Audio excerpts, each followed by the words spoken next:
So this video is split up in a few sections. One is how to project regality and that royal essence through your mentality, how to radiate it outward.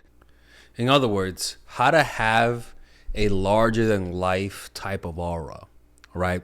So that when women see you, they can sense an extra layer of attraction, if that makes any sense.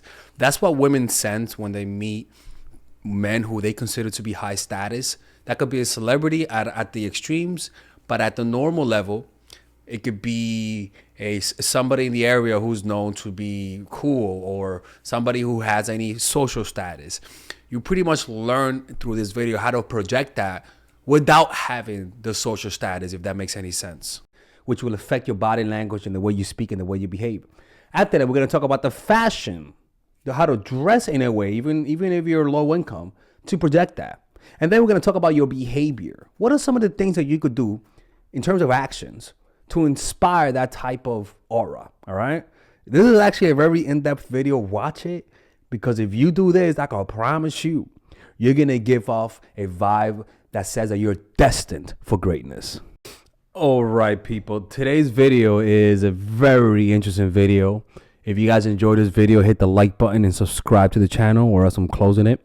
And subscribe to the channel, because a lot of you guys are subscribed and are not watching it. Look, this video is something that it's pretty much how to get the princess treatment, but it's not about gold digging. All right. It's more about how to project an aura where people see you as a regal person, where people see you as a classy individual who deserves respect. This is the type of video that will show you how to give off that vibe, and you say there's something regal, respectful, dignified about this person. This inspires people to treat you like a king. A perfect example I always bring up is The Godfather. If there is one TV example of how to behave with love and at the same time with strength and power, is The Godfather. Michael Corleone is too extreme, is too much, is too cold.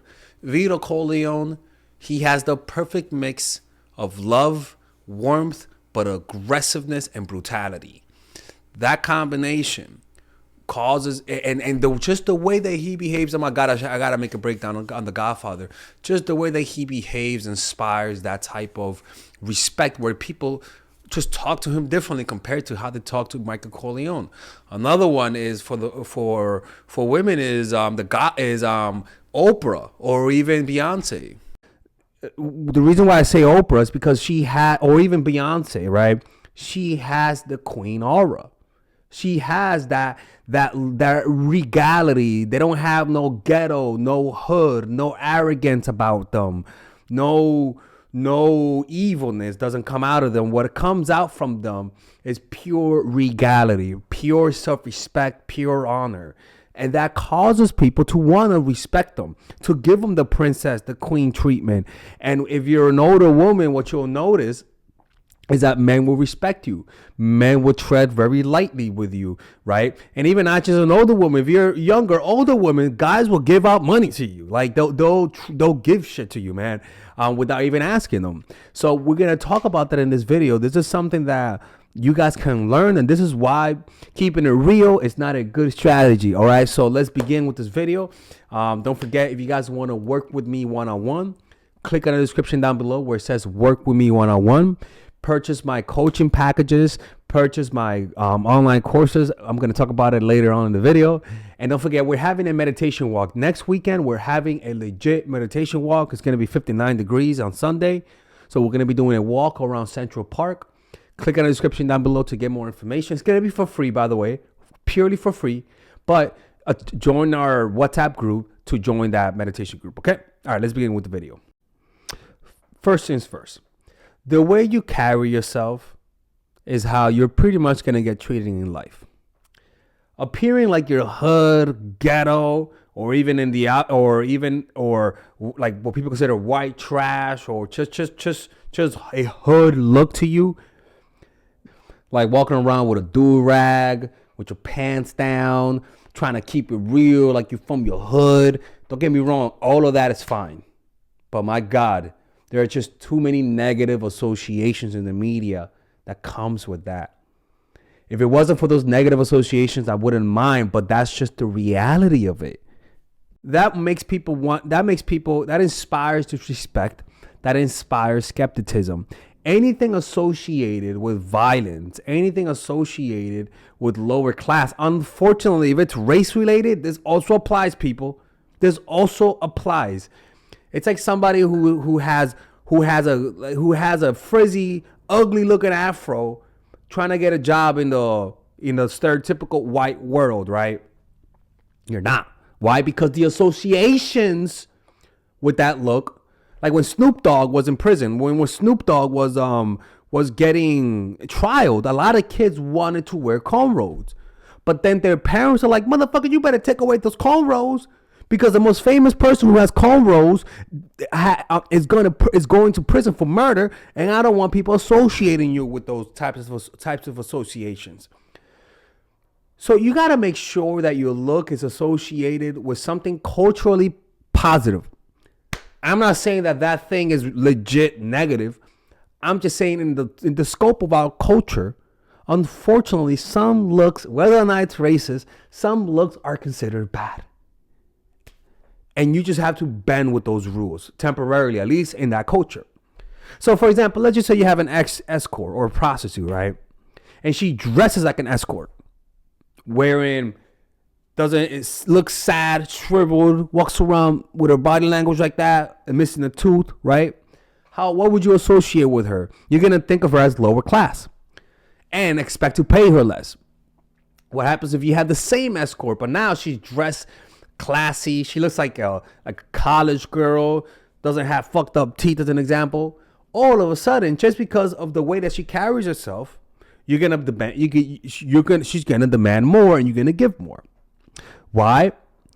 Because simply the way that you look, the way that you dress, if you dress like a common person, people will treat you like a common person. If you dress hood and just trashy, unfortunately, people are gonna treat you like that. But if you dress classy, a perfect example is Apollina from The Godfather, right? Look at the way she dressed. She didn't dress flashy, but she dressed in a classy way. And it merited Michael Corleone to treat her in a classy and dignified way. I suppose that if she dressed like an escort, maybe he would have treated her differently. So but also, it's not just dressing regally, which I'm going to show you how to do it, but also acting regally and confident. I would say this, rather than acting confident, try to act like you're regal. Try to act like you're somebody who's royal, not royal in terms of arrogance. Just imagine yourself, you're somebody who is a king. How would the king behave without the arrogance? It'll be a regality, where if somebody talks to you, you don't just respond like that. What would a king do? The Lexus. Somebody's calling me. The Lexus.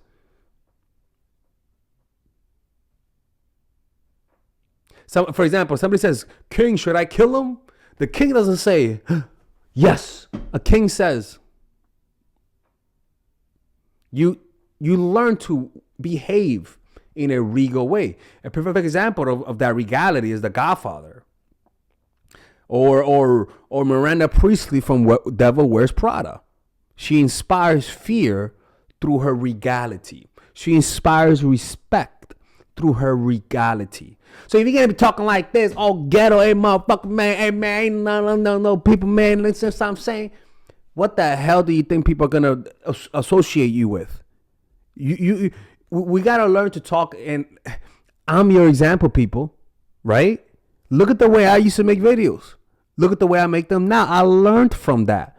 Regality and classiness matters, as superficial as it sounds. It is within your powers to set your own price as well.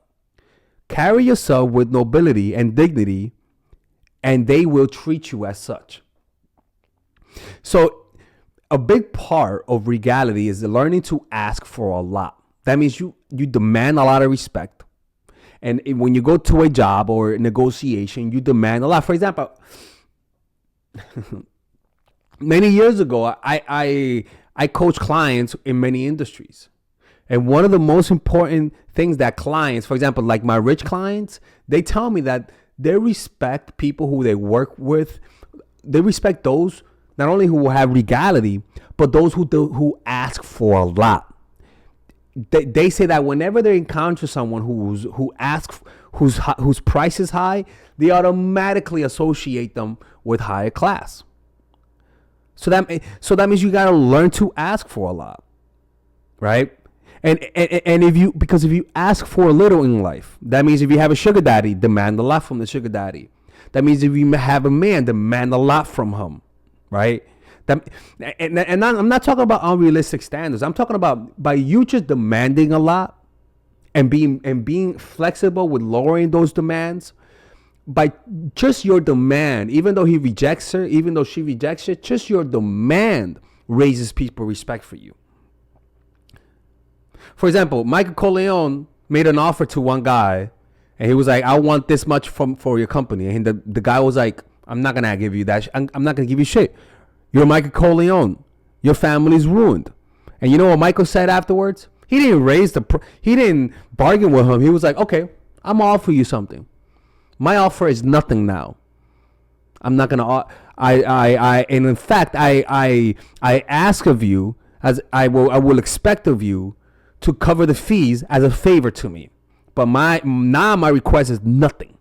That type of stuff makes people respect you, even though they're gonna say no to you. People respect that type of like confidence.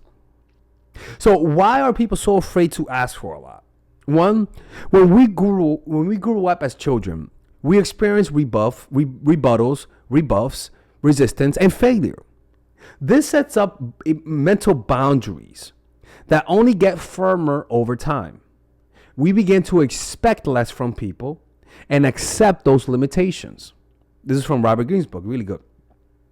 To deal with this, we must downplay our past failures, almost like a mental gymnastics. Ignore our limitations and make demands from ourselves, most importantly. For example, with me, this is to me the most important thing that I've ever done in my life. I demanded a lot from myself. It's not just you acting regal for other people's sake. It's you also acting regal for your own sake. Demand a lot for yourself. Have some self-respect. Have some self-dignity. Respect yourself even when nobody's watching you. Even when nobody's watching you. For example, like a perfect example is like even your mannerisms when you eat. Eat like you're a royal. Sit up straight. Even when nobody's watching you. Eat the right way. Even when nobody's watching you. Have respect for your own self, even in private. This will radiate outward. Your whole body language, your whole facial expression will contort to this reality you're creating in your own mind. This is pretty much a cause and effect type of phenomenon, right? Sorry, people. This is pretty much a cause and effect type of phenomenon.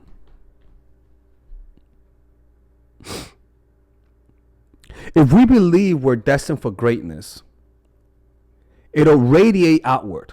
If you believe you are destined to be treated like a queen, to be treated like a king, to get respect from men and women, if you believe that deep down, it'll radiate outward and people will treat you as such. It pretty much comes down to that. And the way that you know you deserve it is how you act in private. If you convince yourself, that means that if you're poor, you try your best to look as dignified as possible. People will respect you that. If you have a little space and it's like, you're not that rich, make an effort to make it look as pretty as possible. Dress the best that you could dress, as dignified as you could dress as possible. People will sense the respect that you have for yourself. And naturally, because you respect yourself in such a high regard, anytime somebody disrespects you, you're not going to take it because you say, if I don't let myself treat myself that way, motherfucker, you're not going to treat me that way. Respect your own time. Value your time. Don't waste it. So that when somebody tries to waste it, You don't feel needed. You actually get aggressive and almost act appalled that somebody could disrespect your time. You learn to develop not arrogance, but almost like a self-fulfilling prophecy where you believe that you're destined for greatness. It'll radiate outward. If you believe you are destined for greatness, people will believe it. It's not arrogance. You develop this dignity, this sense of calmness and regality. Never letting people see you get angry. Never letting people see you get agitated. Always being aware that people are watching how you behave. And you trying your best to have a regal stance. You put your chest outward. You stand up straight. You walk more slower. You keep your head high. You move around slower. You have an economy of motion, an economy of words, an economy of friends. You learn to develop this regality over time. So, we're going to talk about other strategies to radiate it outward. But now we're going to have a quick intermission. All right, guys, we're going to have a brief intermission so that I could tell you guys about our new bundle that we're doing where you guys can purchase all of my courses and get it at a discount. So this bundle is pretty much the bundle where you could just buy all of my courses. You could buy Nice Guy, which is a training course on how to come across more assertive, how to come across more confident, how to not give off nice guy vibes. You guys can get access to Dark Game, which is my full dating course on how to meet women in different scenarios, how to attract women, how to make sure you don't come across as creepy, and essentially how to act like a man and not act like a doofus, to be quite honest with you.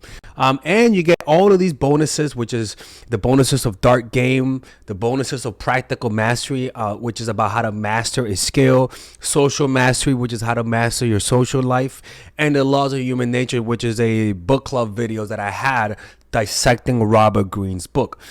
All of this is naturally at around naturally is at $346, but you guys can purchase this bundle and get it at what's the price again?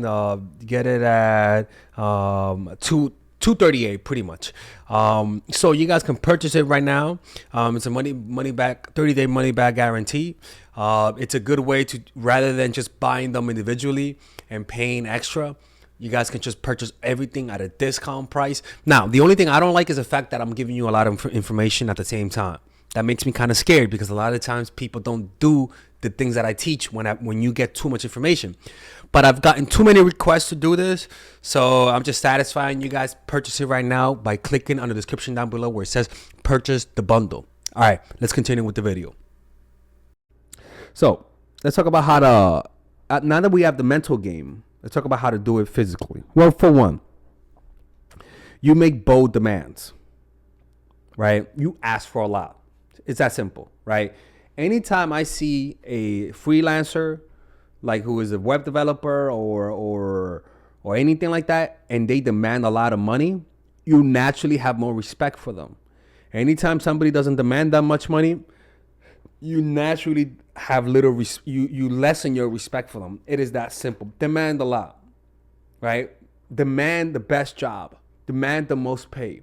Demand the most respect from people and yourself. And like a self-fulfilling prophecy, it'll happen. How do you do that? You begin to visualize it. Use the law of attraction.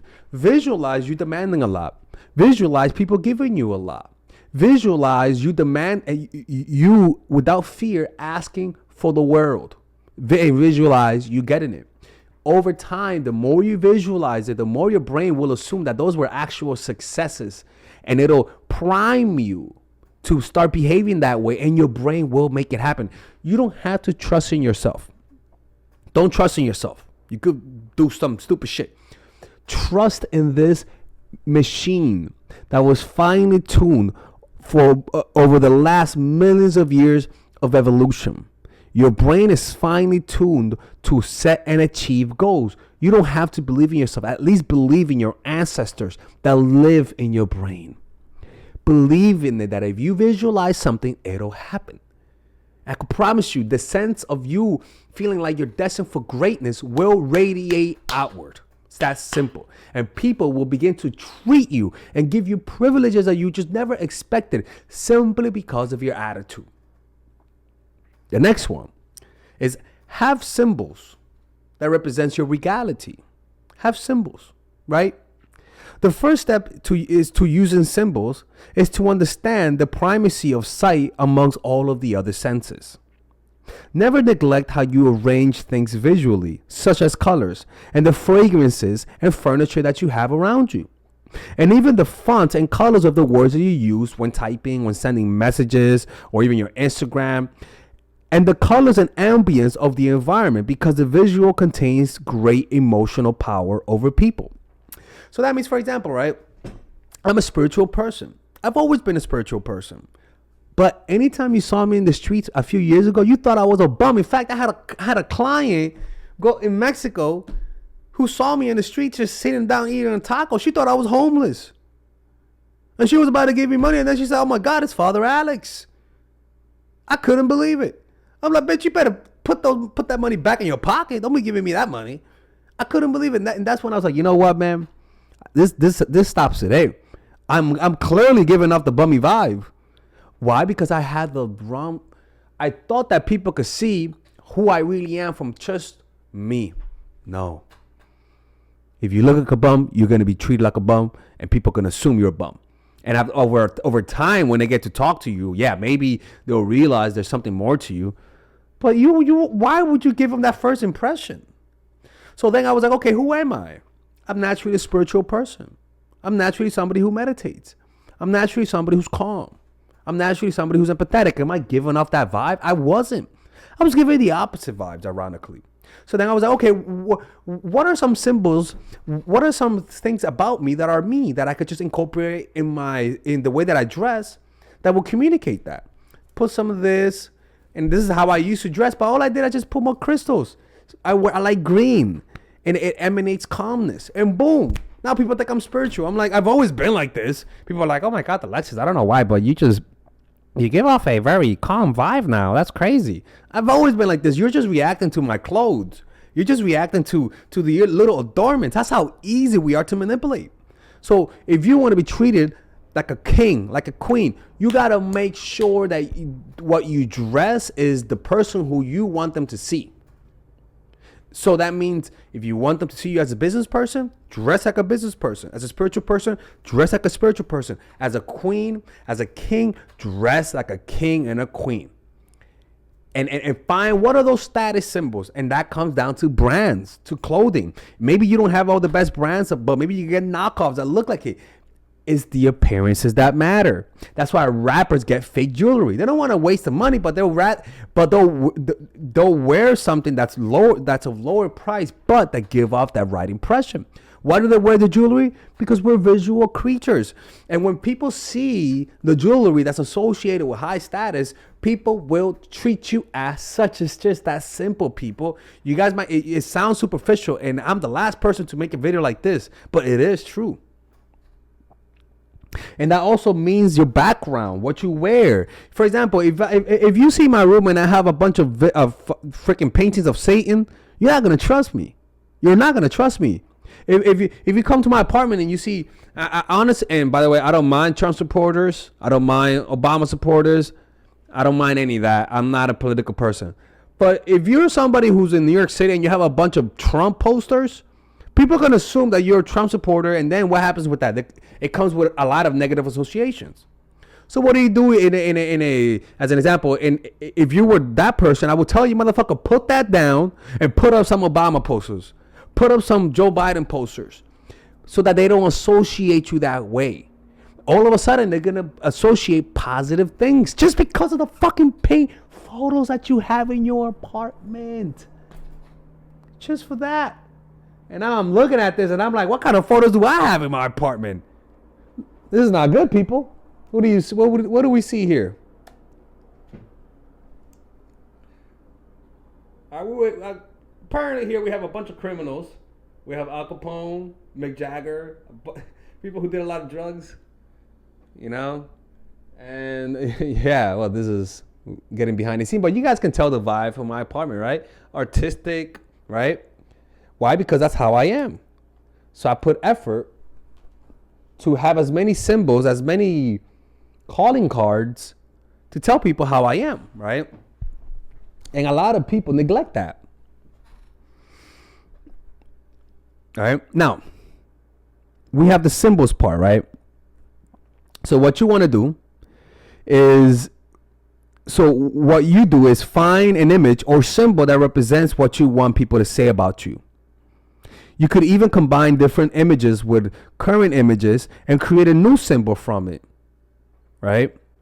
For example, people look at me and they see Jimi Hendrix and Mick Jagger, but also with a little bit of Russell Brand. Those combinations create this aura. Almost like combining different tastes, right? A lot of women nowadays they have the Kim Kardashian archetype. And just look at all the girls that all of these NBA players are banging. They all look like Kim Kardashians. So what do? To be treated like a queen, they put the surgery, the butt lift, the boob jobs, the nail, all of that shit to create that image. And all of a sudden, they have fucking NBA players hitting them up because they fit the thought archetype. And it's okay if you're a thought. I appreciate you. But you have to know how these symbols work, right?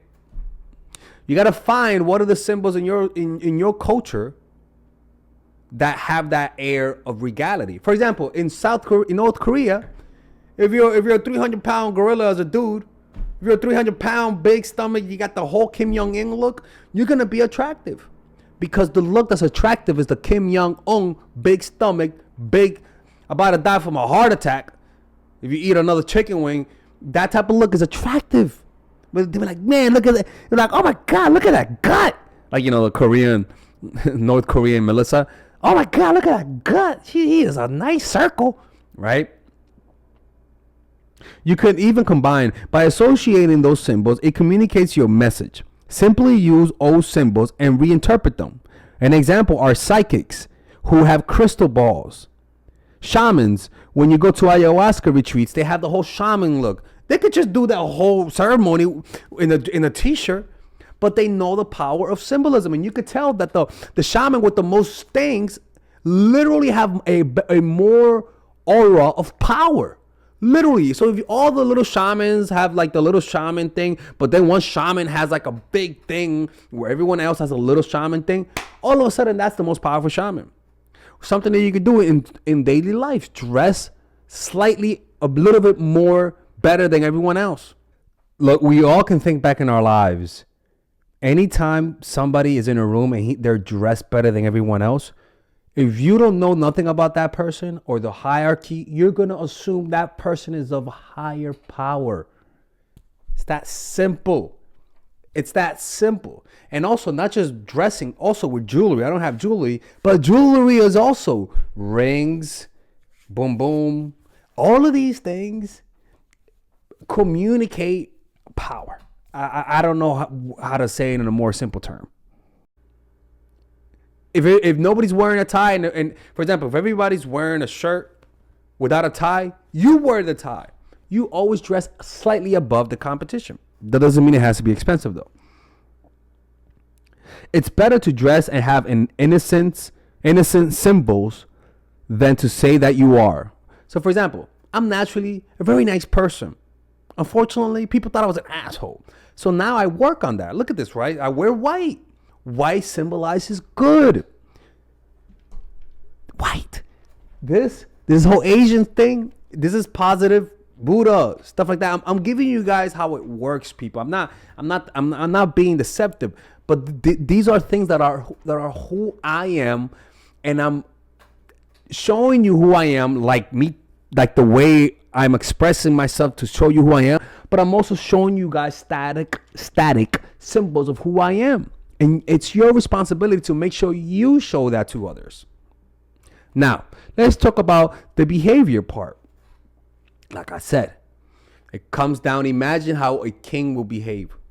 A king does not get angry. A king doesn't have to tell people he's a king or a queen as well. You don't have to tell people your status. It's all about the regality. And it comes down to this: an economy of word and an economy of motion. If you just learn how to say less than necessary and do and learn to move a little slower, speak a little slower, respond a little slower, think more, speak less, listen more, and be the and also even going to parties, arriving late and leaving early, that type of stuff is actually a true thing. It's a real thing. All of these things will inspire people to give you things, to want to win you over, to want to gain